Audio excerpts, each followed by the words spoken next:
अस्सलामुअलैकुम फ्रेंड्स, आज हम आपको सुनाने जा रहे हैं इस्लाम के तीसरे खलीफा यानी हजरत उस्मान गनी की जिंदगी और उनकी शहादत की दास्तां। लेकिन उससे पहले आपके लिए यह जान लेना जरूरी है कि आखिर हजरत उमर के बाद कैसे उनको खलीफा बनाया गया। तो चलिए स्टार्ट करते हैं। जैसे ही हजरत उमर पर हमला किया गया, हजरत उमर जमीन पर गिर गए और उन पर हमला करने वाला फिरोज मस्जिद से भागने लगा। लेकिन जैसे ही मुसलमानों ने उसे पकड़ लिया, फिरोज ने उसी खंजर से अपना गला काट दिया, जिसके बाद मुसलमान हजरत उमर को उठाकर उनके घर लेकर आए। लेकिन घर पहुंचते ही जब उन्हें खजूर का पानी और दूध पिलाया गया, तो वो उनके शरीर में जाने के बजाय उनके जख्मों से बाहर आने लगा। यह देखकर हजरत उमर के हकीम ने उन्हें कहा कि या अमीर मोमिनीन, अल्लाह को याद करें। अब जब हजरत उमर ने अपने ही मौत की खबर सुनी, तो वो इस सोच में पड़ गए कि मुसलमानों की इस खिलाफत, जो दुनिया की सबसे बड़ी सुपर पावर थी, का नया खलीफा कौन होगा। तो अब हजरत उमर से उनके मिनिस्टर्स, जनरल्स और बड़े बड़े सहाबा आकर मिलने लगे और सब मिलकर हजरत उमर को इस्लाम के तीसरे खलीफा के बारे में अपनी राय देने लगे। तो सबसे पहले एक आदमी ने हजरत उमर को अपनी राय दी कि ए हजरत उमर, आप दुनिया के इतने बड़े खलीफा हैं और दुनिया का रिवाज यह है कि हर बड़े बादशाह के बाद उसी का बेटा बादशाह बनता है। तो अब आप भी अपने बाद अपने बेटे अब्दुल्ला बिन उमर को मुसलमानों का नया खलीफा बनाएं। यह सुनकर हजरत उमर ने उसे देखा और कहा, अल्लाह तुम्हें तबाह करे। अफसोस है, तुम्हारी इस सोच पर मैंने अपनी पूरी जिंदगी में कभी भी यह नहीं चाहा कि खिलाफत मेरे खानदान को मिले, क्योंकि हजरत उमर यह नहीं चाहते थे कि मुसलमानों की खिलाफत भी रोमन और पर्शिया एम्पायर के बादशाहों की तरह सिर्फ एक खानदान के कंट्रोल में रहे। अब जब हजरत उमर ने सबके सामने अपने बेटे को खिलाफत से दूर कर दिया था, तो मदीना के सारे लोग हैरान थे कि आखिर हजरत उमर किसको खलीफा नॉमिनेट करेंगे। फाइनली हजरत उमर ने अपने बेटे को पास बुलाया और उसे कहा, लिखो, मैं अपने बाद सिर्फ 6 लोगों को मुसलमानों का खलीफा बनने के काबिल समझता हूँ। यह 6 सहाबा कोई आम लोग नहीं थे, बल्कि इन सब का ताल्लुक उन 10 लोगों से था जिन्हें अशरा मुबाशरा सहाबा कहा जाता है, मतलब जिन्हें रसूलुल्लाह सल्लल्लाहु अलैहि वसल्लम ने अपनी जिंदगी में जन्नत की खुशखबरी सुनाई थी। लेकिन अब मसला यह था कि इन 10 सहाबा में एक तो हजरत उमर खुद थे और 2 सहाबा उनसे पहले ही फौत हो चुके थे और 7 सहाबा ऐसे थे जो अब भी जिंदा थे। तो हजरत उमर ने इन 7 सहाबा में से 6 को खिलाफत के लिए नॉमिनेट किए और सिर्फ एक को बाहर रखा, क्योंकि इस सहाबी का नाम सईद बिन जैद था और यह हजरत उमर के रिश्तेदार और उन्हीं के कबीले से था। मतलब हजरत उमर ये नहीं चाहते थे कि खिलाफत किसी एक खानदान के कंट्रोल में आए, चाहे वो खानदान उनका अपना ही क्यों ना हो। साथ ही हजरत उमर ने यह ऑर्डर भी दिया कि मेरे बेटे अब्दुल्ला बिन उमर को भी खिलाफत के इस फैसले में शामिल किया जाए, लेकिन उसे मुसलमानों का खलीफा बनने की इजाजत नहीं। हजरत उमर ने वफात से पहले मुसलमानों को क्लियर ऑर्डर्स दिए थे कि मुझे दफनाने के फौरन बाद इन 6 सहाबा को मदीना के एक घर में बंद कर दिया जाए, ताकि यह खलीफा का फैसला कर सके, जिसके बाद इनके पास सिर्फ 3 दिन का वक्त होगा, जिसमें यह लोग आपस में डिसाइड करके अपने में से किसी एक को मुसलमानों का तीसरा खलीफा बनाए और साथ ही 50 लोगों को तलवारों के साथ इस घर के बाहर इनकी हिफाजत के लिए खड़ा किया जाए। ऐसा हजरत उमर ने इन सहाबा की सेफ्टी के साथ ही इसलिए भी किया कि इन 6 लोगों में से कोई भी खलीफा के इस इलेक्शन के दौरान अपने कबीले के लोगों से ना मिल सके, ताकि वह इनके दिमाग में इधर उधर की बातें ना डाले और यह खुद अपनी मर्जी से फैसला करें। और फिर हजरत उमर ने अपना आखिरी हुक्म दिया कि जब यह 6 सहाबा किसी एक को खलीफा बना दें, उसके बाद हर आदमी को यह फैसला मानना होगा और जो ना माने उसका सर काट दिया जाए। इस तरह हजरत उमर ने मुसलमानों की तारीख के पहले इलेक्शंस का सिस्टम बनाया और सिर्फ मुसलमानों के नहीं, बल्कि यह दुनिया के सबसे पहले इलेक्शन में से एक था। इसके बाद जैसे ही हजरत उमर को दफनाया सुनाया गया, यह 6 सहाबा मदीना के एक घर में जमा हुए और हजरत उमर के ऑर्डर्स के मुताबिक इस्लाम के तीसरे खलीफा का फैसला करने लगे। अब अगर इन 6 सहाबा की जिंदगी को गौर से देखा जाए तो इनमें से 3 सहाबा ऐसे थे जो हजरत उमर के दौर में फौजी जनरल्स थे और बाकी 3 ऐसे थे जो सिविलियंस थे। तो जैसे ही वोटिंग शुरू हुई, इन 3 फौजी सहाबा ने अपने आप को खिलाफत के इलेक्शन से बाहर कर दिया और अपना वोट बाकी 3 सिविलियन सहाबा को दिया, जिसमें सबसे पहले जुबैर रजी अल्लाह ताला अन्हु ने अपना वोट हजरत अली रजी अल्लाह ताला अन्हु को दिया। हजरत तलहा ने अपना वोट उस्मान रजी अल्लाह ताला अन्हु को दिया और साद बिन अबी वकास रजी अल्लाह ताला अन्हु ने अपना vote Abdul Rahman bin Auf को दिया। तो इस तरह अब खिलाफत के लिए सिर्फ 3 नाम बाकी रहे,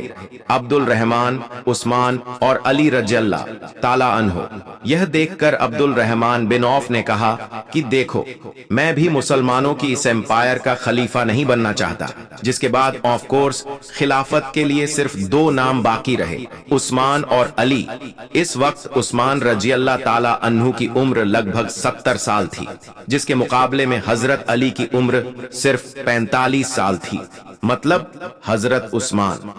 हजरत अली से तकरीबन 25 साल बड़े थे और इन दोनों में मुसलमानों का खलीफा कौन होगा, यह फैसला हजरत अब्दुल रहमान बिन औफ को करना था, क्योंकि उन्होंने अभी तक अपना वोट किसी को नहीं दिया था। अब जब मुसलमानों का नया खलीफा चुनने की सारी ताकत अब्दुल रहमान बिन औफ के हाथ में थी, जो एक बहुत बड़ी जिम्मेदारी थी,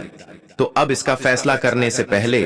अब्दुल रहमान बिन औफ रजी अल्लाह ताला अन्हु मदीना के बड़े बड़े सहाबा के पास गए और उनसे उनकी राय पूछी। जिसके बाद मुसलमानों की फौज के कमांडर्स के पास गए, उनकी भी राय ली और खलीफा के इस डिसीजन में अब्दुल रहमान बिन औफ ने मदीना के औरतों से भी मशवरा किया। इसी तरह Abdul Rahman bin of Medina के लोगों और यहां तक कि गुलामों के पास भी गए कि इस्लाम का नया खलीफा किसको होना चाहिए।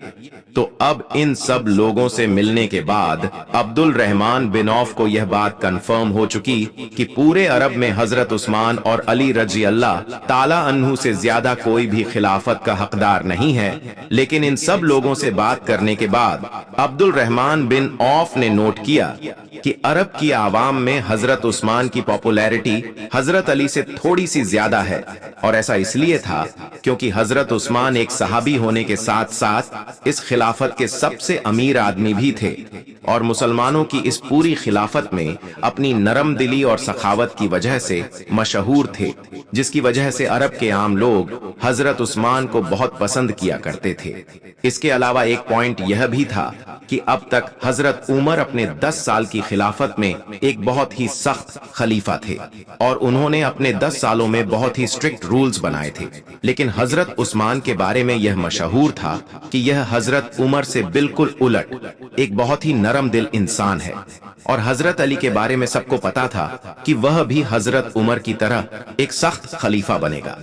यह देखकर हजरत Abdul Rahman bin of Usman रजी अल्लाह ताला अन्हु के पास गए और उनसे पूछा कि तुम्हारा क्या ख्याल है, अगर तुम मेरी जगह होते तो किसको खलीफा बनाते।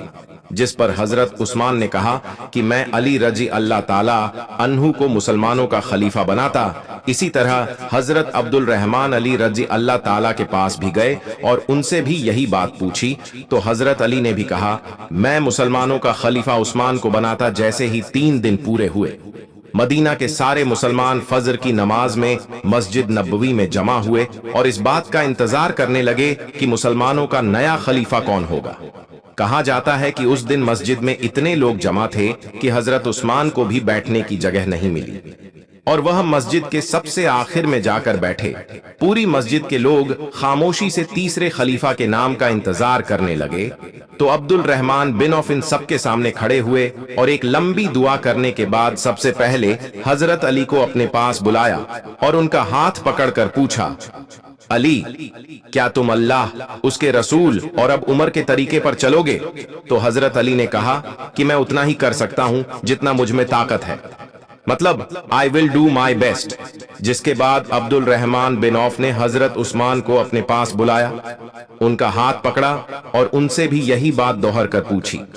जिस पर हजरत उस्मान ने कहा कि अल्लाह की कसम मैं ऐसा ही करूंगा। आखिर अब्दुल रहमान बिन औफ ने अपने हाथ उठाए आसमान की तरफ देखा और कहा, या अल्लाह, खिलाफत की जो जिम्मेदारी आपने मेरे ऊपर डाली थी उसे मैं आज उस्मान के हवाले करता हूं और यही मुसलमानों का नया खलीफा होगा। यह सुनकर सबसे पहले हजरत अली ने उस्मान रज अल्लाह ताला अन्हो के हाथ पर बैत की। जिसके बाद मस्जिद में बैठे सारे लोग हजरत उस्मान के पास आकर उनके हाथ पर बैत करने लगे तो हजरत उस्मान मस्जिद नबवी के मेंबर पर चढ़े और अपनी खिलाफत की पहली स्पीच दी, जिसमें उन्होंने लोगों को दुनिया की मोहब्बत छोड़कर आखिरत की जिंदगी की तैयारी करने का हुक्म दिया।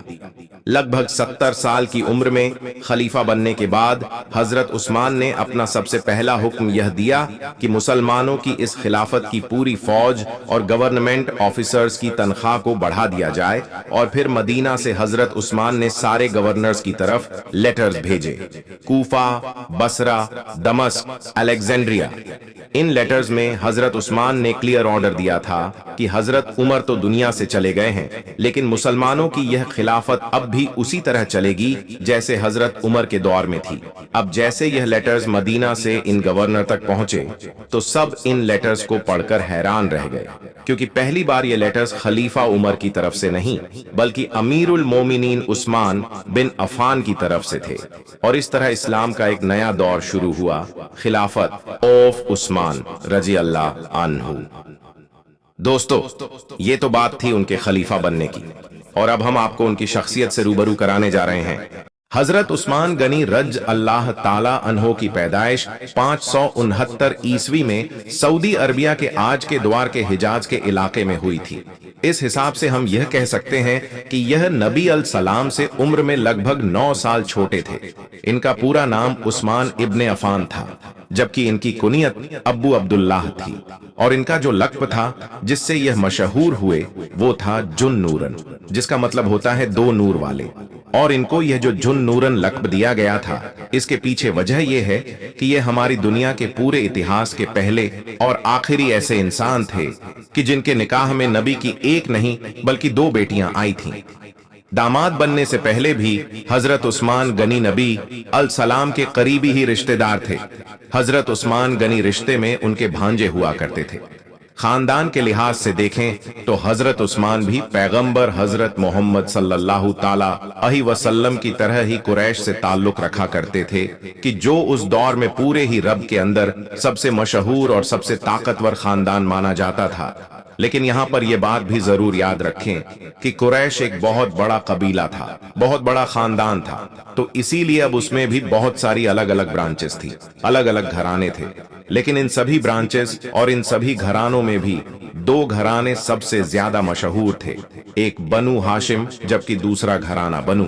उमैया। हजरत उस्मान गनी रजी अल्लाह ताला अन्हो का ताल्लुक इसी बनु उमैया खानदान से था, जबकि नबी अलैहि सलाम और उनके बाद हजरत अली हो या उनकी बाकी औलादें हो, उन सब का ताल्लुक बनु हाशिम से था। कुरैश के अंदर ही यह जो अलग अलग घराने थे, अलग अलग खानदान थे, इनमें हमेशा आपस में एक दूसरे से हर मामले में आगे बढ़ने का काफी कंपटीशन रहा करता था। तो इसीलिए इन सब ने आपस में फैसला करके अलग अलग मिनिस्ट्री भी बांट रखी थी, और इनमें से जो 2 सबसे मशहूर थे उन्होंने 2 सबसे बड़े सेक्टर ले रखे थे। यानी बनु हाशिम की ये जिम्मेदारी थी कि वह सबसे मुकद्दस जगह यानी कि काबा और उससे जुड़ी हुई तमाम चीजों की जिम्मेदारी संभालें, जबकि जो बनु उमैया था उसके पास कुरैश का झंडा हुआ करता था। मतलब किसी से जंग लड़ने वगैरह का जो कामकाज था वो सब बनु उमैया खानदान संभाला करता था। दोस्तों, बनु हाशिम और बनु उमैया के खानदान का ये जो कॉन्सेप्ट है, इसको आप लोग बड़ी अच्छी तरीके से अपने दिमाग में बैठा लें ताकि आगे चीजों को समझने में आसानी हो, क्योंकि इसके बाद मुस्लिम इतिहास में अगले 200-300 साल जो कुछ भी होता रहा था वो इन्हीं दोनों खानदान की वजह से होता रहा था, और यह दोनों खानदान पूरी मुस्लिम दुनिया की पॉलिटिक्स का सेंटर बने रहे थे। अब वह चाहे हजरत उस्मान गनी की शहादत के बाद फर्स्ट मुस्लिम सिविल वॉर हो कि जिसमें मुसलमानों की तलवारें मुसलमानों के ऊपर उठी और सिफीन और जमल जैसी जंगें हुई, जिन जंगों में बड़े बड़े सहाबा भी एक दूसरे के सामने तलवारें लेकर खड़े थे, बल्कि नबी अल सलाम की प्यारी बीवी यानी कि हजरत आयशा और हजरत अली शेर खुदा तक आमने सामने थे, या फिर कुछ वक्त के बाद करबला का होने वाला वाकया हो कि जिसमें हजरत इमाम हुसैन को उनके तमाम साथियों के साथ शहीद किया गया, या फिर इसके कुछ वक्त के बाद होने वाली दूसरी मुस्लिम सिविल वॉर हो कि जिसमें मक्का मदीना जैसे पाक शहरों को भी नहीं बख्शा गया। टॉपिक पर वापस आएं तो मोटे मोटे तौर पर बस इतना समझिए कि हार्ड पावर बनू उमैया के पास थी, जबकि सॉफ्ट पावर बनू हाशिम के पास थी,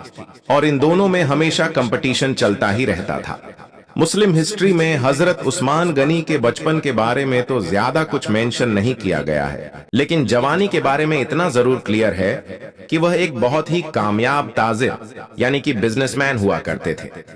काफी माल और दौलत उनको उनके अपने वालिद से विरासत में मिला ही था।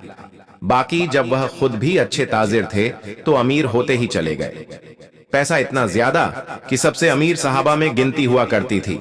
मगर हमेशा अपने इस पैसे का इस्तेमाल उन्होंने नेक काम के ही लिए किया। यही वजह है कि चैरिटी के मामले में भी उनके जैसी कोई दूसरी मिसाल नहीं मिलती है।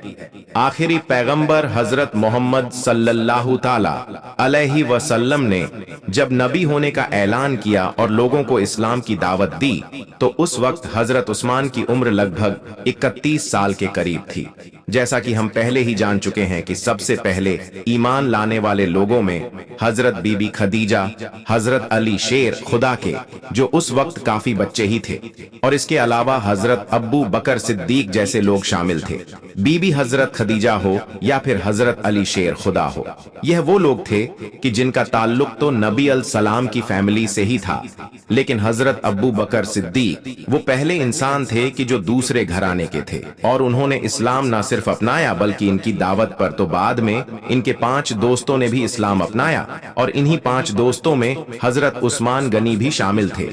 हजरत उस्मान गनी के बारे में किताबों में यह मेंशन किया गया है कि उनकी खाला ने पहले ही इस्लाम अपना लिया था, तो उन्होंने भी हजरत उस्मान गनी को इस्लाम के बारे में काफी कुछ बताया था, जिससे वह काफी इंस्पायर हो गए थे। और फिर जब हजरत अब्बू बकर सिद्दीक ने भी हजरत उस्मान को काफी कुछ इस्लाम के बारे में बताया, तो उनका दिल फौरन नर्म हो गया और वह इंस्पायर होकर नबी अल सलाम के पास पहुंचकर इस्लाम में दाखिल हो गए।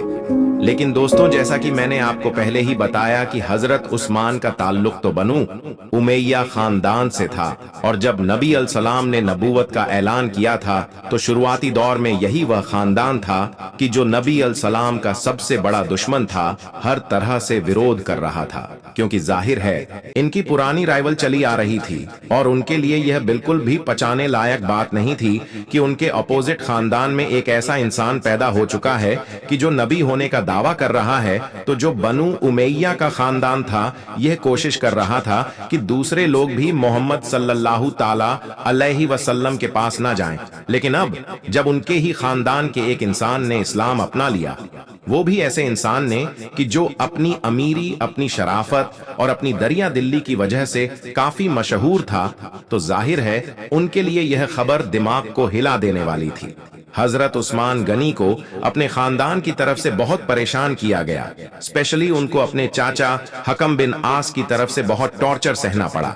मगर खानदान की लाख कोशिशों के बावजूद भी आप साबित कदम रहे, जिसके बाद अब हुआ यह कि खानदान वालों ने उनका बॉयकॉट ही कर दिया। लेकिन इन तमाम हालात को देखने के बाद अब दूसरी तरफ पैगंबर हजरत मोहम्मद सल्लल्लाहु ताला अलैहि वसल्लम ने हजरत उस्मान गनी को अपनी फैमिली में ही शामिल करने का फैसला किया,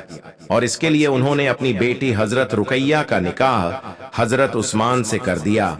और इस तरह से हजरत उस्मान नबी अलैहि सलाम के दामाद बन गए। मगर दोस्तों, खानदान वालों ने तो अभी भी हजरत उस्मान का पीछा नहीं छोड़ा,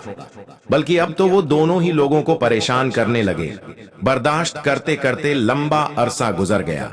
मगर जब सारी हदें पार हो गई तो 5-6 साल के बाद अब फाइनली हजरत उस्मान गनी रजी अल्लाह ताला अन्हों ने नबी अल सलाम से रिक्वेस्ट की कि अब मेरे और रुकैया यानी दोनों के लिए ही बर्दाश्त के बाहर हो चुका है, जिस पर अब नबी अल सलाम ने उन दोनों को बाकी कुछ और मुसलमानों के साथ अपनी जान और अपने दीन की हिफाजत की खातिर अपना मुल्क छोड़कर हबशा की तरफ जाने का यानी कि हिजरत करने का मशवरा दिया। दरअसल दोस्तों, आपकी कंफ्यूजन को दूर करने के लिए बताता चलूं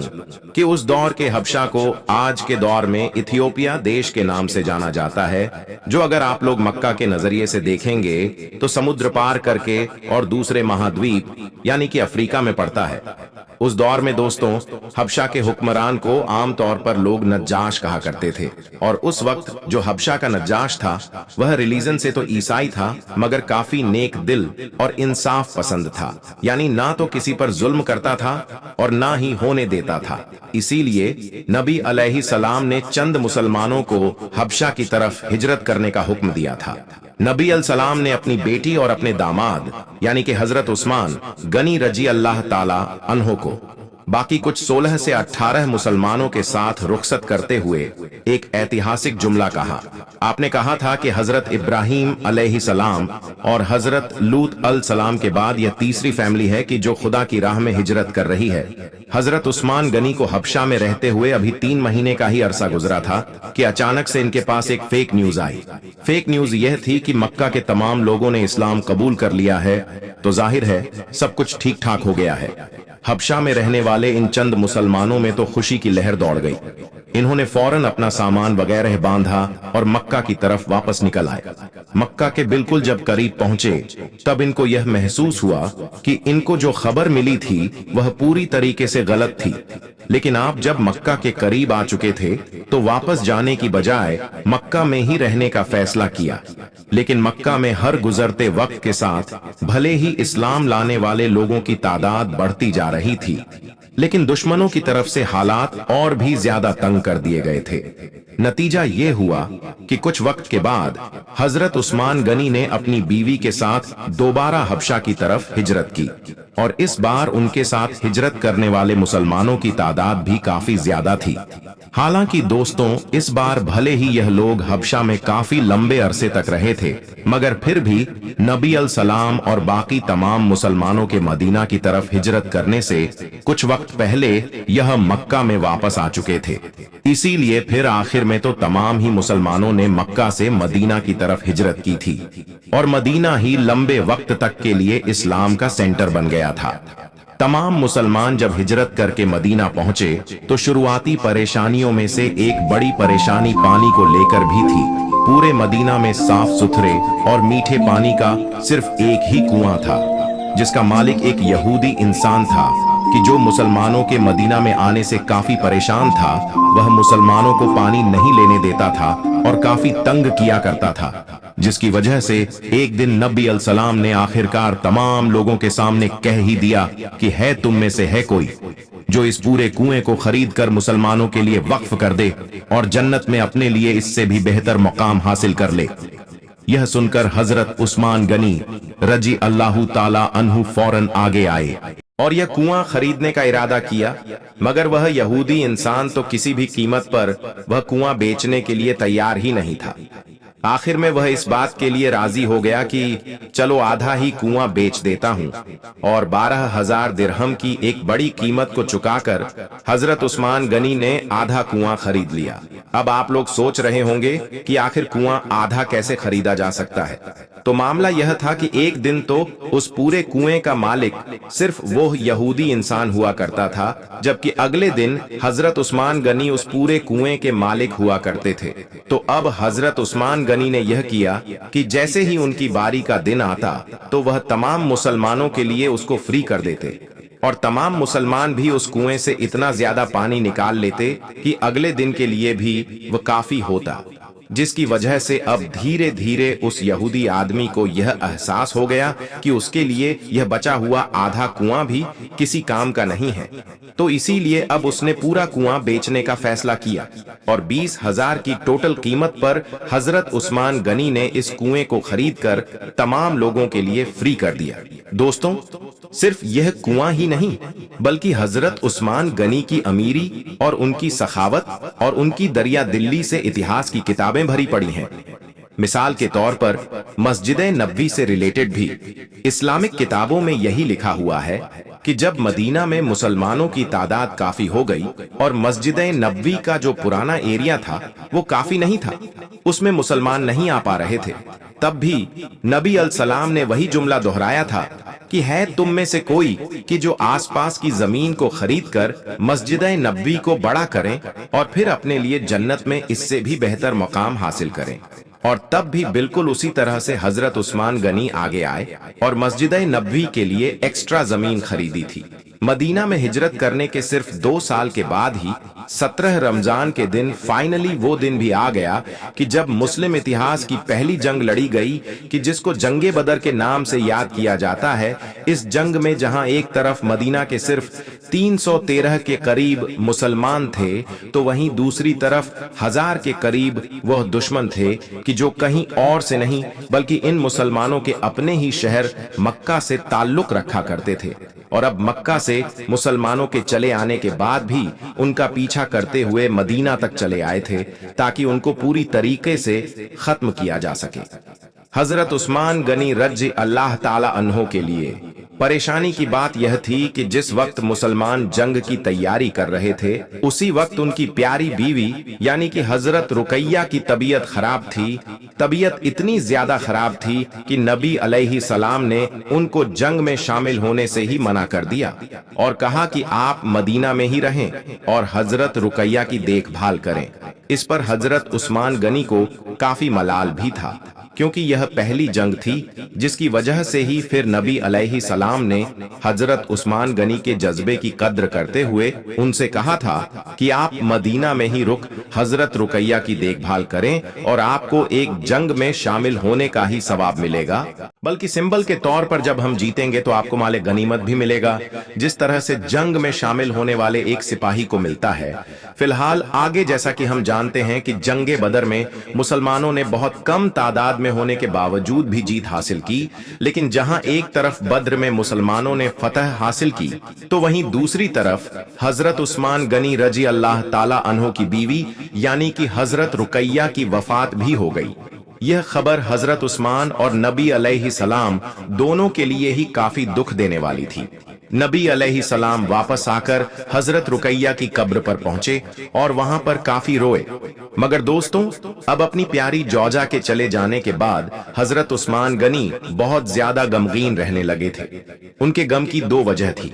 पहली वजह तो यह कि उनकी प्यारी बीवी अब उनके साथ नहीं थी, जबकि एक दूसरी वजह यह भी थी कि वह इस बात को लेकर परेशान रहा करते थे कि नबी अलैहि सलाम के साथ उनका जो एक खास रिश्ता था दामाद का, वो अब खत्म हो चुका था। पैगंबर हजरत मोहम्मद सल्लल्लाहु ताला अलैहि वसल्लम जो हमेशा उनके आसपास ही रहा करते थे, वो इस चीज को बड़ी अच्छी तरह से महसूस किया करते थे। इसीलिए अब नबी अलैहि सलाम ने अपनी तीसरी नंबर की बेटी यानी कि हजरत उम्मे कुलसूम का निकाह भी हजरत उस्मान के साथ कर दिया और इस तरह से एक बार फिर से हजरत उस्मान गनी पहले की तरह नबी से रिश्ता जोड़ खुश रहने लगे। लेकिन दोस्तों, फिर आगे चलकर नबी अल सलाम की ये जो दूसरी बेटी थी हजरत उम्मे कुलसूम, इनकी भी वफात हो गई थी, जिसकी वजह से अब हजरत उस्मान गनी एक बार फिर से परेशान रहने लगे थे। नबी अलैहि सलाम ने उनकी हालत से रूबरू होकर एक बार कहा कि अगर मेरी और भी बेटियां होती तो मैं एक के बाद एक सारी बेटियां तुम्हारे निकाह में दे देता। लेकिन दोस्तों, जैसा कि हम जानते हैं कि हजरत बीबी फातिमा का निकाह तो पहले ही हजरत अली के साथ हो चुका था। इसके बाद दोस्तों फिर हिजरी के करीब में बैत रिजवान का मशहूर वाकया यह भी पेश आया कि मुसलमान मक्का तो छोड़ चुके थे लेकिन उनको काबे से काफी लगाव था। साथ ही खुद नबी अल सलाम ने भी ख्वाब देखा था, जिसकी वजह से फाइनली अब उन्होंने फैसला किया कि हम लोग मक्का जाएंगे और वहां पर काबे का तवाफ करेंगे। 1400 के करीब मुसलमानों को लेकर नबी अल-सलाम मक्का की तरफ निकल पड़े। उधर मक्का वालों को जब इस चीज की खबर मिली तो उनके नौजवानों ने तो मानो जंग की तैयारी शुरू कर दी। इस पर नबी अल-सलाम ने मक्का शहर पहुंचने से कुछ दूर पहले ही हुदबे फिर कुरैश मक्का को यह पैगाम भिजवाया कि हम जंग वगैरह के लिए नहीं आए हैं, बल्कि सिर्फ काबे का तवाफ करने के लिए आए हैं और काबे का तवाफ करने के बाद वापस हो जाएंगे। लेकिन कुरैश मक्का तो कुछ भी सुनने के लिए तैयार ही नहीं थे, बल्कि उनको यह शक था कि शायद यह लोग जंग के लिए आए हैं। दोनों तरफ से बातचीत के लिए कासदन कोई खास बातचीत नहीं बन पाई, बल्कि मुसलमानों की तरफ से जो एक कासदन वालों ने बदतमीजी भी की, जिसके बाद अब नबी अल-सलाम ने मशवरे के बाद हजरत उस्मान गनी को अपने एक सफीर के तौर पर यानी बातचीत करने के लिए मक्का की तरफ भेजने का फैसला किया।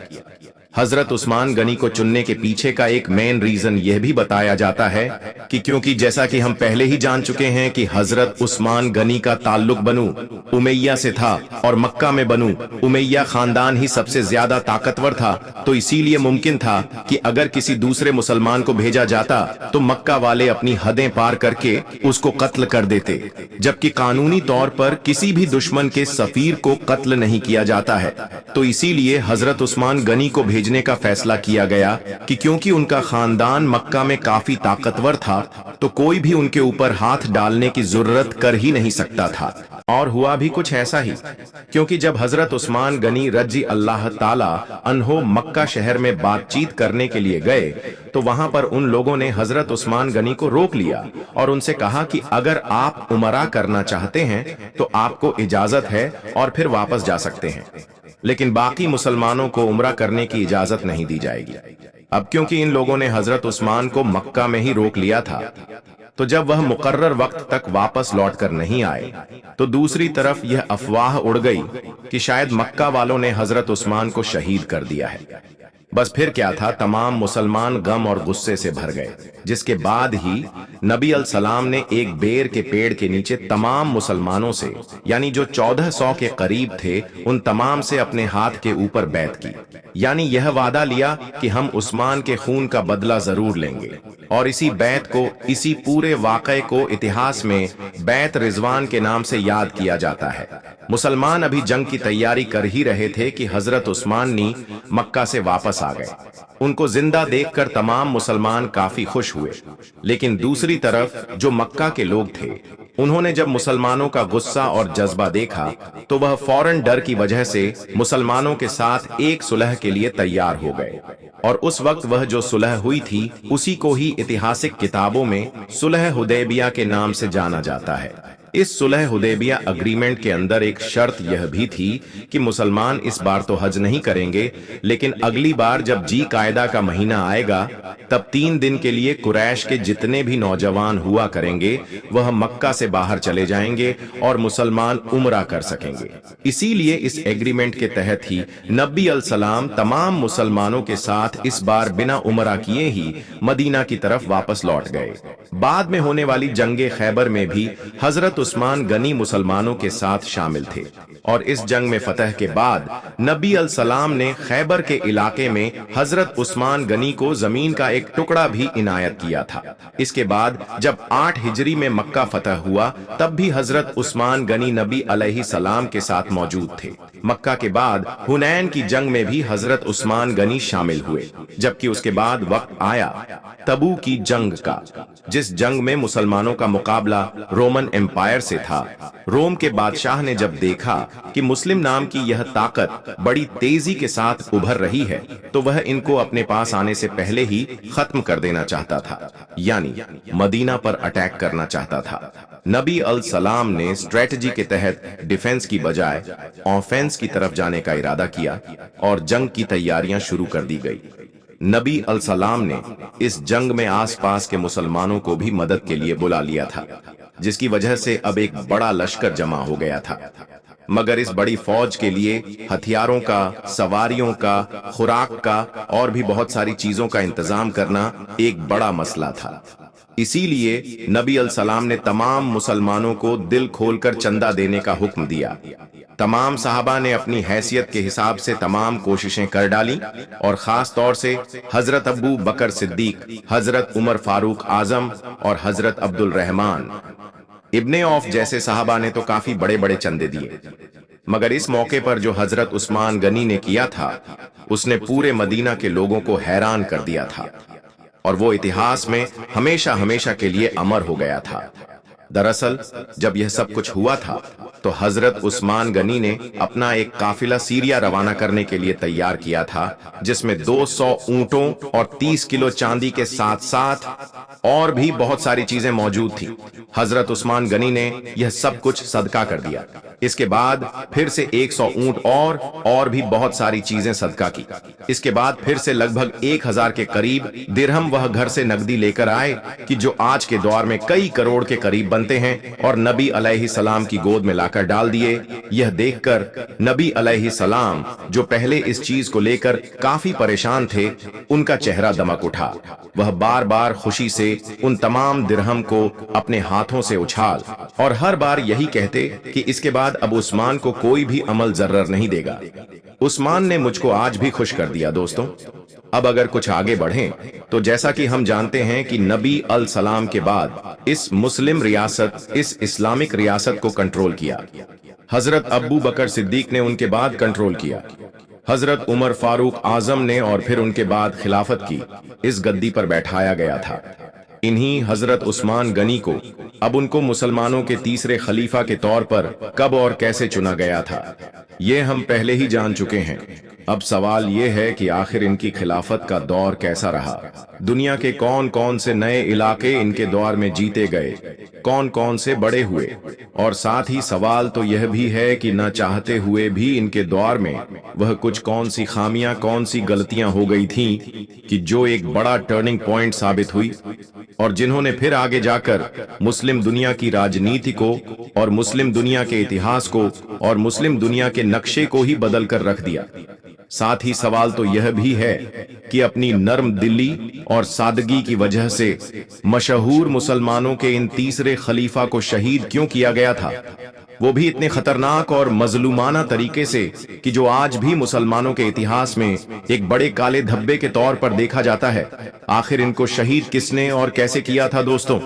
हजरत उस्मान गनी रजी अल्लाह ताला अन्हो, हजरत अबू बकर सिद्दीक और हजरत उमर फारूक आजम के बाद खिलाफत की गद्दी पर 644 ईस्वी में मुसलमानों के तीसरे खलीफा के तौर पर बैठे और उन्होंने मुसलमानों की इस खिलाफत को 656 ईस्वी तक यानी लगातार 12 साल तक संभाला, जो बाकी के बचे हुए तीनों खलीफाओं के मुकाबले में सबसे लंबा वक्त है।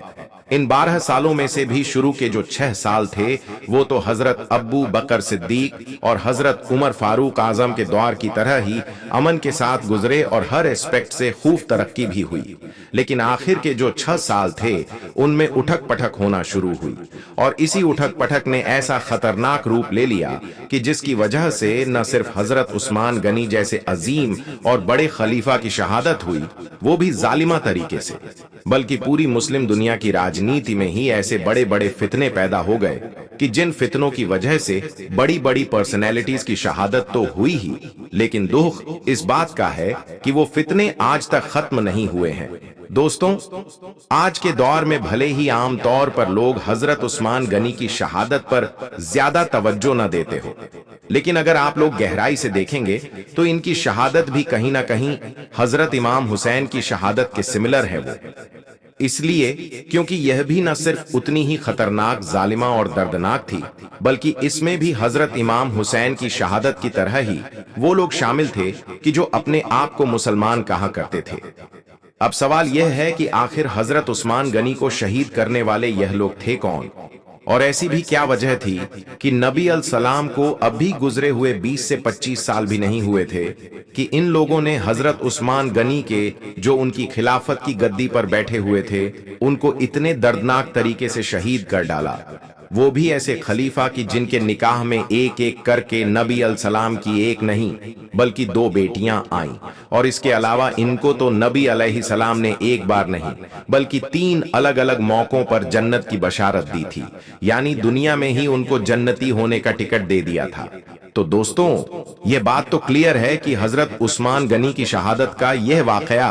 बहुत ज्यादा कंट्रोवर्शियल है, और आज हम इसको 2 अलग अलग हिस्टोरिकल वर्जन से समझने की कोशिश करते हैं। पहला वर्जन तो यही है कि बहुत सारे इतिहासकारों ने और मुस्लिम स्कॉलर्स ने यह लिखा है कि उस दौर में हजरत उस्मान गनी के खिलाफ अंदर ही अंदर साजिशों का जो पूरा एक जाल बनाया गया था, वो दरअसल उन लोगों ने बनाया था कि जो ऊपर से तो अपने आप को मुसलमान कहा करते थे मगर अंदर से मुसलमान नहीं थे। और इन तमाम साजिशों में जो इंसान इन तमाम मुनाफिक को लीड कर रहा था, उसका नाम था अब्दुल्लाह इब्ने सबा।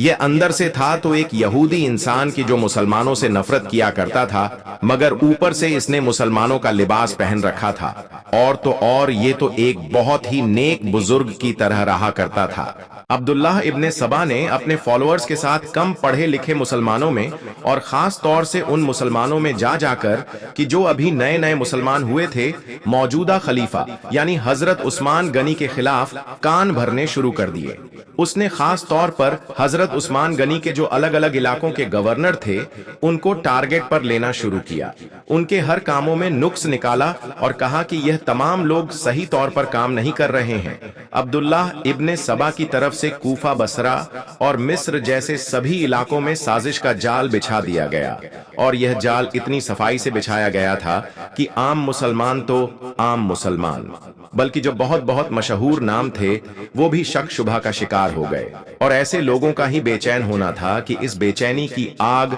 फौरन खिलाफत के सेंटर यानी कि मदीने तक भी पहुंच गई। अब्दुल्लाह इब्ने सबा और उसके फॉलोअर्स की तरफ से उस दौर में हजरत उस्मान गनी के ऊपर जो कुछ बड़े बड़े इल्जाम लगाए गए थे, उनमें से पहला तो यही था कि इन्होंने अपने खानदान वालों को या फिर अपने रिश्तेदारों को खुश करने के लिए हुकूमत के बड़े बड़े पदों पर बैठा रखा है, और स्पेशली जो गवर्नर्स की पोस्ट हैं, उन पर बैठा रखा है। इसके अलावा यह बैतुल माल से यानी कि हुकूमत के खजाने से बड़ी बड़ी रकम ऐसे लोगों को नवाज रहे हैं कि जो उसके हकदार नहीं हैं, लेकिन सिर्फ इसलिए नवाज रहे हैं क्योंकि वे उनके रिश्तेदार हैं। इसके अलावा एक यह भी इल्जाम लगाया कि तरबुलस की जंग से मिलने वाले माले गनीमत का 5वां हिस्सा बैतुल माल में जाना चाहिए था, लेकिन हजरत उस्मान गनी ने उसको मिस्र के गवर्नर अब्दुल्लाह इब्ने साद को दे दिया। हजरत उस्मान गनी तक जब यह शिकायतें पहुंची तो उन्होंने इसका जवाब भी दिया, और उन्होंने कहा कि यह जो बड़े बड़े पदों पर बनू उमैया के खानदान के लोग नजर आ रहे हैं, इनको मैंने अपने खानदान के या अपने रिश्तेदार होने की वजह से नहीं बैठाया है, बल्कि इनकी काबिलियत को देखकर बैठाया है। और इसके अलावा हाँ, मैं अपने खानदान वालों से मोहब्बत करता हूं, लेकिन उनकी मोहब्बत में जालिम नहीं बन सकता, बल्कि उनका सिर्फ वही हक देता हूं कि जो वाजिब है, और उनको जो देता हूं तो वह बैतुल माल से नहीं बल्कि अपने पास से देता हूं।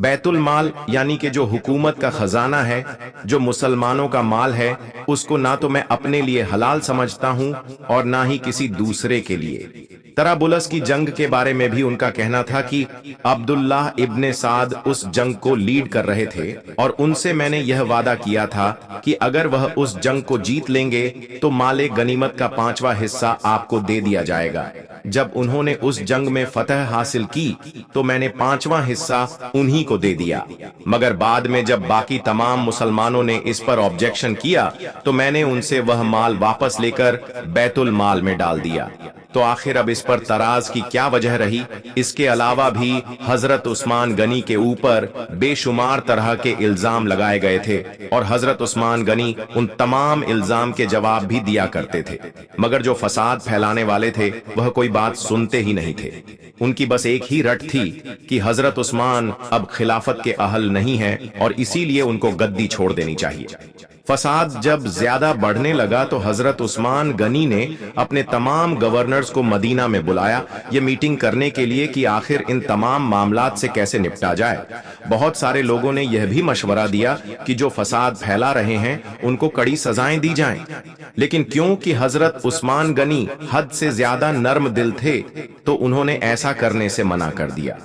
गवर्नर जब खिलाफत की राजधानी यानी मदीना से अपने अपने इलाकों में वापस चले गए तो हजरत उस्मान गनी ने लोगों के दिमाग में उठने वाले डाउट को क्लियर करने के लिए कुछ बड़े बदलाव भी किए। मिसाल के तौर पर कूफा की गवर्नर से सईद इब्ने आस को हटाकर एक बहुत ही काबिल और नर्म दिल इंसान हजरत अब्बू मूसा शारी को गद्दी पर बैठाया, क्योंकि उस इलाके के लोग सईद इब्ने आस को बिल्कुल भी गद्दी पर देखना ही नहीं चाहते थे। इसके अलावा आपने एक बड़ा कदम यह भी उठाया कि बहुत सारे सीनियर सहाबी को अलग अलग इलाकों में भेजा, यह पता करने के लिए कि अलग अलग इलाकों के लोगों की मुझसे क्या शिकायत है। पूरी खिलाफत में यह भी ऐलान करवाया कि किसी भी इंसान को अगर मुझसे या मेरे हाकिम से कोई प्रॉब्लम है, कोई शिकायत है, तो वो हज के मौके पर यहाँ पर लेकर आए तो मैं उसकी शिकायत को दूर करूंगा और जालिम से मजलूम का हक दिलवाऊंगा। लेकिन दोस्तों, जिस वक्त हजरत उस्मान गनी हालात को बेहतर बनाने के लिए यह सब कुछ कर रहे थे, उसी वक्त ही अंदरूनी तौर पर कूफा, बसरा और मिस्र के बहुत सारे लोग खत के जरिए से यह प्लानिंग कर चुके थे कि हम मदीना में एक ही वक्त पर पहुंचेंगे और वहां पर इकट्ठे होकर तलवार के बलबूते पर हजरत उस्मान से अपनी मांगे मनवाएंगे। और हुआ भी कुछ ऐसा ही। ये लोग प्लानिंग के तहत एक ही वक्त पर मदीना के करीब पहुंचे कि जो हजारों की तादाद में थे और मदीना से कुछ दूरी पर ही इन लोगों ने अपना पड़ाव डाल दिया। पहले तो इन लोगों ने मदीना के जो कुछ सबसे ज्यादा सीनियर सहाबी थे, जैसा कि हजरत अली, हजरत तलहातू और हजरत साद इब्ने अबी वकास, इन सब को अपने साथ मिलाने की कोशिश की, लेकिन यह इस चीज में कामयाब ना हो सके क्योंकि उन लोगों ने ऐसा करने से इनकार कर दिया। बाद में खुद हजरत अली हजरत उस्मान गनी की तरफ से इन लोगों के पास गए और इनके तमाम इल्जाम के जवाब दिए। साथ ही यह भी कहा कि हजरत उस्मान आपकी तमाम मांगों को मानने के लिए तैयार हैं, इसीलिए अब आप वापस चले जाएं। हजरत अली के बहुत ज्यादा समझाने पर यह लोग सेटिस्फाई हो गए और अपने अपने इलाकों की तरफ वापस चले गए। इस वाकये को अभी कुछ दिन ही गुजरे थे कि अचानक से एक दिन पूरे मदीना में घोड़ों के टापू की आवाजें सुनाई दी और हर तरफ से यही सदा आ रही थी कि इंतकाम, इंतकाम, इंतकाम। यह देखकर जब मदीना के लोग बाहर निकले तो उनके होश उड़ गए, क्योंकि वो सारे ही मिस्र और अलग अलग इलाकों के बागी थे कि जो कुछ वक्त पहले ही यहाँ पर इकट्ठा हुए थे और हजरत अली के समझाने पर वापस चले गए थे, वो तमाम लोग वापस आ गए थे। हजरत अली ने फौरन आगे बढ़कर उनसे वापस आने की वजह पूछी। इस पर मिस्री बागियों ने जवाब दिया कि आपके समझाने के बाद हम लोग तो वापस ही जा रहे थे, मगर रास्ता में हमको एक जासूस मिला जिसकी चाल ढाल से और जिसकी बॉडी लैंग्वेज से हमको शक हुआ। हमने उसको पकड़ा, उसकी तलाशी ली तो उसके पास एक खत मिला, जो खत हजरत उस्मान गनी की तरफ से था, यानी खलीफा ए वक्त की तरफ से था और मिस्र के गवर्नर को भेजा गया था। उसमें साफ तौर पर यह लिखा हुआ था कि ये जितने भी मिस्री बागी हैं जो मदीना आए थे और अब वापस जा रहे हैं, इनको मिस्र पहुंचने पर कत्ल कर दिया जाए। और इस खत के ऊपर हजरत उस्मान गनी यानी कि खलीफा की मोहर भी लगी हुई थी, जिससे हमको फौरन यकीन हो गया कि हमारे साथ धोखा हुआ है और अब हम यहाँ पर अपने उसी धोखे का बदला लेने के लिए आए हैं। जब यह पूरी बात हजरत उस्मान गनी को पता चली तो वह तो हैरान रह गए। उन्होंने कहा, खुदा की कसम, यह खत ना तो मैंने खुद लिखा और ना ही किसी से लिखवाया है। इस पर बागियों का यही जवाब था कि खत किसी ने भी लिखा हो, जिम्मेदार तो खलीफा ही है। ज्यादातर इतिहासकारों का यह मानना है कि यह जो खतरनाक खत था यह किसी और ने नहीं बल्कि हजरत उस्मान गनी के मुशीर यानी जिसको आज की जबान में होम मिनिस्टर कह सकते हैं, उसने लिखा था, जिसका नाम मरवान था। अब यह मरवान कौन था और उसने हजरत उस्मान गनी की मोहर के साथ यह खत कैसे लिख दिया, यह हम आगे जानेंगे। फिलहाल इतना समझिए कि अब यह तमाम बाकी लोग गुस्से से हजरत उस्मान गनी के ही दुश्मन हो चुके थे और उनका कहना था कि खत किसी ने भी लिखा हो लेकिन जिम्मेदारी खलीफा की बनती है, इसीलिए आप फौरन खिलाफत से अलग हो जाइए। हजरत उस्मान गनी का कहना था कि मैं तुम लोगों की हर जायज मांग पूरी करने के लिए तैयार हूं, लेकिन खिलाफत की कमीज को कभी नहीं उतारूंगा, क्योंकि ये कमीज मुझको अल्लाह ने पहनाई है और नबी अल सलाम ने भी मुझसे फरमाया था कि अल्लाह तुझको एक कमीज पहनाए।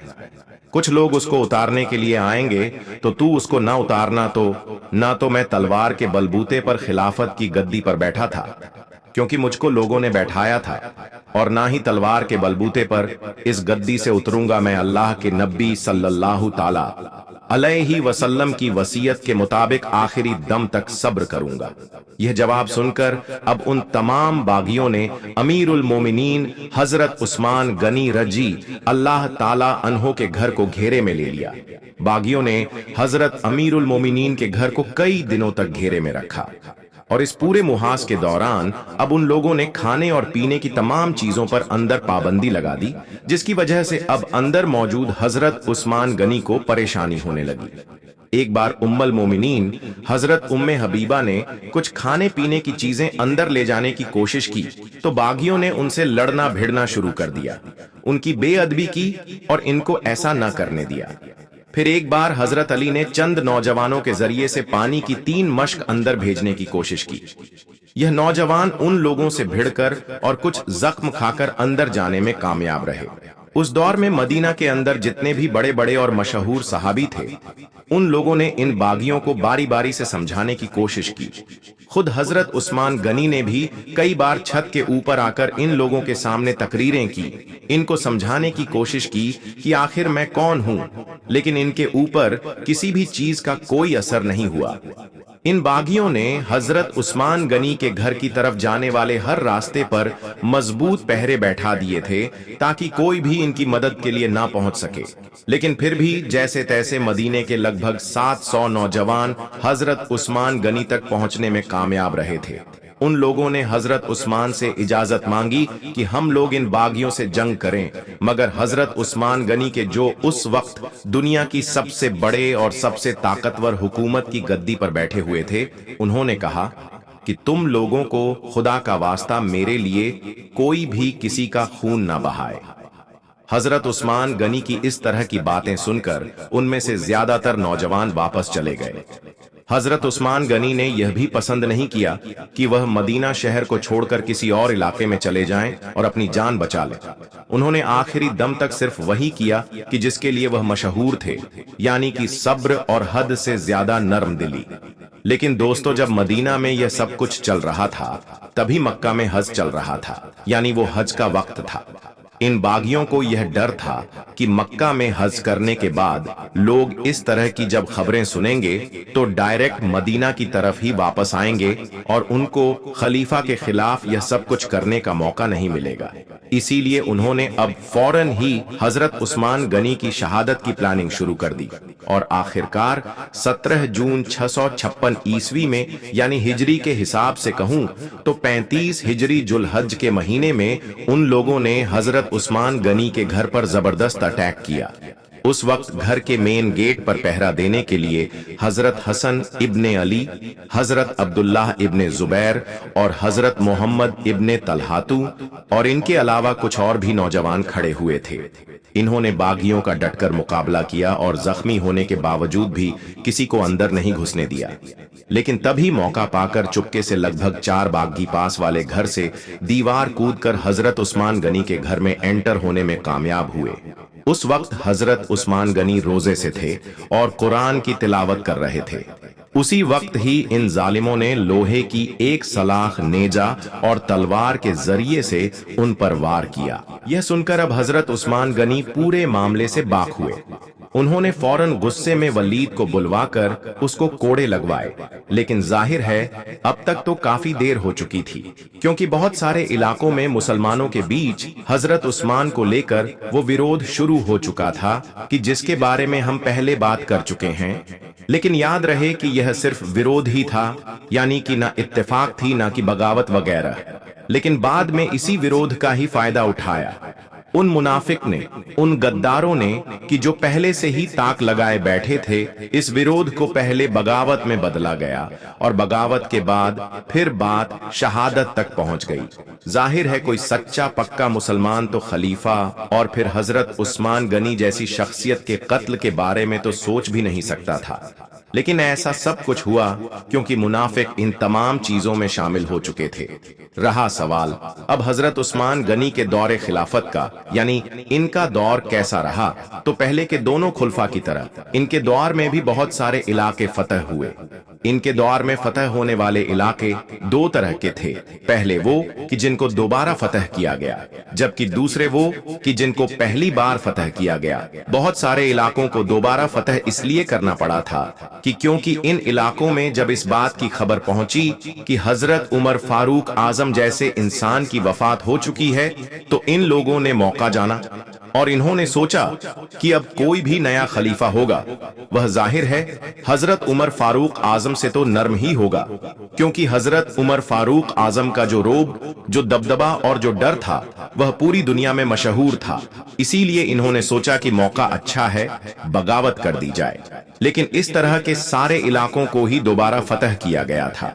साथ ही साथ जिन इलाकों को फतह किया गया उसमें ईरान के बहुत सारे इलाके थे जो हजरत उमर फारूक आजम के दौर में फतह नहीं हो सके थे। इसके अलावा कुछ नॉर्थ अफ्रीका के इलाके थे, ऊपर अजरबैजान और आर्मेनिया की तरफ के इलाके थे, और इसके अलावा खास तौर से वो टापू भी शामिल था कि जो आज के दौर में साइप्रस के नाम से जाना जाता है। मतलब वही साइप्रस के मेडिटेरियन सी में फिलिस्तीन और टर्की के बीच में मौजूद है और जिसके आधे हिस्से पर टर्की का कंट्रोल है। हजरत उस्मान गनी के दौर में ही पहली बार मुसलमानों ने अपनी जल सेना बनाई, यानी कि बाहरी बेड़ा तैयार किया, और नाना सिर्फ तैयार किया बल्कि साइप्रस जैसे इलाके को फतह किया। और इसके अलावा भी एक बड़ी जंग में रोमन एम्पायर जैसी बड़ी ताकत को शिकस्त दी, जिसकी वजह से अब वो लंबे वक्त तक ये हिम्मत नहीं कर सके कि समुद्र के जरिए से मुसलमानों पर अटैक किया जाए। फिलहाल ये तो थी तीसरे खलीफा हजरत उस्मान गनी की पूरी जिंदगी। इनकी बीवी सैयदा नायला उनको बचाने के लिए आगे आई तो जालिमों ने तलवार से उनकी उंगलियों को भी काट दिया, और इस तरह से 82 साल की उम्र में निहत खलीफा यानी कि हजरत उस्मान गनी रजी अल्लाह ताला अन्हो को शहीद कर दिया गया। मगर दोस्तों, हमारी यह बात यहीं पर खत्म नहीं हो जाती है, बल्कि आप लोगों के दिमाग में यह सवाल होगा कि भाई वह मरवान कौन था कि जिसने हजरत उस्मान गनी की मोहर लगाकर खत लिख दिया था और जिसकी वजह से ही यह सारा मामला हुआ था। तो दोस्तों, यहीं से हजरत उस्मान गनी की शहादत पर हमारा दूसरा हिस्टोरिकल वर्जन शुरू होता है, क्योंकि जैसा कि मैंने आपको शुरू में ही बताया था कि हम इस पूरे मामले में दो अलग अलग हिस्टोरिकल पहलुओं पर नजर डालेंगे। तो दूसरा वर्जन यह है कि बहुत सारे इतिहासकारों ने लिखा है कि हजरत उस्मान गनी की शहादत को लेकर जिस अब्दुल्ला इब्ने सबा के नाम को इतना ज्यादा मशहूर किया जाता है और उछाला जाता है, वो दरअसल मुस्लिम इतिहास का एक कैरेक्टर यानी वह असलियत में हुआ करता था और एक बहुत बुरा इंसान हुआ करता था जिसने इस्लाम को नुकसान पहुंचाया। इवन हजरत अली ने ही आगे जाकर उसको बड़ी ही खतरनाक सजा दी, यानी उसको कत्ल किया। लेकिन जहां तक मामला हजरत उस्मान गनी की शहादत का है, तो इसमें अब्दुल्लाह इब्ने सबा नाम के इस इंसान का या तो बिल्कुल भी कोई रोल था ही नहीं या फिर था भी तो इतना नहीं था कि जितना दिखाया जाता है, बल्कि हजरत उस्मान गनी के दौर में ये जो तमाम फितने उठे, ये बवाल हुआ इनके पीछे कहीं ना कहीं ये रीजन तो है कि हजरत उस्मान गनी के दौर में सिस्टम में थोड़ी बहुत गड़बड़ी हुई थी। अब सिस्टम की इस गड़बड़ी के पीछे या तो आप यह भी रीजन दे सकते हैं कि एक इंसान होने के नाते उनके के कुछ फैसले गलत साबित हुए, या फिर आप यह भी कह सकते हैं कि क्योंकि वह हद से ज्यादा नर्म मिजाज थे और सादा जिंदगी जीने वाले इंसान थे, जिसका फायदा उन لوگوں نے اٹھایا کہ جو ان کے نیچے کی کرسیوں پر بیٹھے ہوئے تھے۔ دوستوں، جیسا کہ ہم پہلے ہی جان چکے ہیں کہ حضرت عثمان غنی کے اوپر یہ الزام لگا تھا کہ انہوں نے پہلے کے 2 خلیفاؤں سے الٹ خلیفہ بننے کے بعد اپنے خاندان یعنی کہ بنو امیہ کے لوگوں کو زیادہ سے زیادہ بلا وجہ ہی نوازنا شروع کر دیا تھا۔ ان کو بڑے بڑے عہدے دیے تھے۔ جو لوگ بھی حضرت عثمان غنی کے اوپر یہ الزام لگایا کرتے تھے، ظاہر ہے ان کا نشانہ سیدھے طور پر کوفہ پر ہوتا تھا، کہ جہاں پر سعد ابن ابی وقاص جیسے سینئر صحابی کو ہٹا کر الافیہ گیا، جبکہ مصر میں عمر بن عاص کو ہٹا کر ایک ایسے انسان کو گدی پر بیٹھایا گیا کہ جو رشتے میں حضرت عثمان غنی کے دودھ شریک بھائی ہوا کرتے تھے۔ شام کے جو گورنر تھے یعنی کہ حضرت امیر معاویہ، وہ تو ویسے پہلے سے ہی وہاں کے گورنر تھے یعنی کہ حضرت عمر فاروق اعظم کے دور سے ہی، لیکن حضرت عثمان غنی کے دور میں ان کو شام کے ساتھ ساتھ عراق وغیرہ کا بھی ایک بڑا علاقہ دے دیا گیا تھا، اور عراق کے علاقے میں تو حد ہی ہو گئی، کیونکہ اس ولید کو امیر بنا دیا گیا کہ جس نے ایک بار شراب پی کر فجر کی نماز تک پڑھا دی، جس کی وجہ سے عراق کے علاقے میں حضرت عثمان غنی کے خلاف بغاوت اٹھنے لگی، جس میں ایون خود صحابہ کی اولادیں تک شامل تھیں۔ مگر دوستوں، ان تمام چیزوں میں جو غلطی تھی وہ حضرت عثمان غنی کی نہیں تھی، بلکہ قصور اسی مروان کا تھا کہ جس کا ذکر ہم پہلے ہی کر چکے ہیں، اور جو حضرت عثمان غنی کا پرسنل سیکریٹری ہوا کرتا تھا۔ یہ وہی مروان تھا کہ جس کو اس کے والد کے ساتھ کسی دور میں نبی علیہ السلام نے مدینہ سے باہر نکال دیا تھا، کیونکہ وہ نبی علیہ السلام کی مذاق اڑایا کرتا تھا۔ لیکن حضرت عثمان غنی کے دور میں اس کی نہ صرف مدینہ میں واپسی ہوئی، بلکہ یہ تو ان کا پرسنل سیکریٹری بن گیا، یعنی کہ ہوم منسٹر مروان اور اس کے تمام ساتھیوں نے حضرت عثمان غنی کے چاروں طرف ایک حلقہ بنایا ہوا تھا، یعنی کسی بھی ملک سے آنے والے کسی بھی فریادی کو ان تک پہنچنے ہی نہیں دیتے تھے۔ زیادہ تر چیزوں سے ان کو بے خبر رکھا جاتا، ایون اگر ان کے لیے کوئی خط آتا تو وہ بھی ان تک پہنچ ہی نہیں پاتا۔ زیادہ تر جو شکایت وغیرہ کے خطا آتے تھے، ان کا تو کوئی اونٹ پٹانگ جواب یہ خود مروان لکھ کر ہی مہر لگا کر واپس بھیج دیتا تھا، جس کو دیکھ کر پھر عام لوگوں کا غصہ اور بڑھ جاتا تھا، کیونکہ یہ پرسنل سیکریٹری تھا یعنی کہ ہوم منسٹر تھا، تو ظاہر ہے حضرت عثمان غنی کی جو مہر تھی وہ بھی اس کے پاس رہا کرتی تھی۔ ویسے تو بہت سارے الگ الگ علاقوں میں بہت سارے لوگ بڑی بڑی پوزیشن پر بیٹھے ہوئے بنم کے لوگوں سے سرداروں سے پریشان تھے، لیکن یہ پورا ماجرا اس وقت کھلا کہ جب عراق میں ولید والا میٹر ہوا، یعنی ولید نے شراب پی کر فجر کی نماز پڑھا دی۔ اس کے بعد ایک شخص عراق کے لوگوں کی شکایت لے کر مدینہ خلیفہ وقت کے پاس پہنچا، لیکن دستور کے مطابق اس کو بھی حضرت عثمان غنی سے دور رکھنے کی ہی کوشش کی گئی، لیکن نبی علیہ السلام کی پیاری بیوی یعنی کہ حضرت عائشہ صدیقہ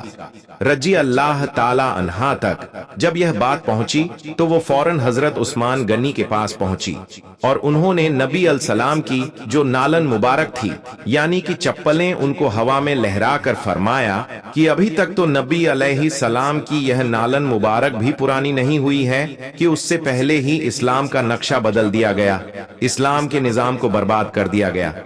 آپ کو بنو امیرہ نے پوری طریقے سے بے خبر رکھا ہے۔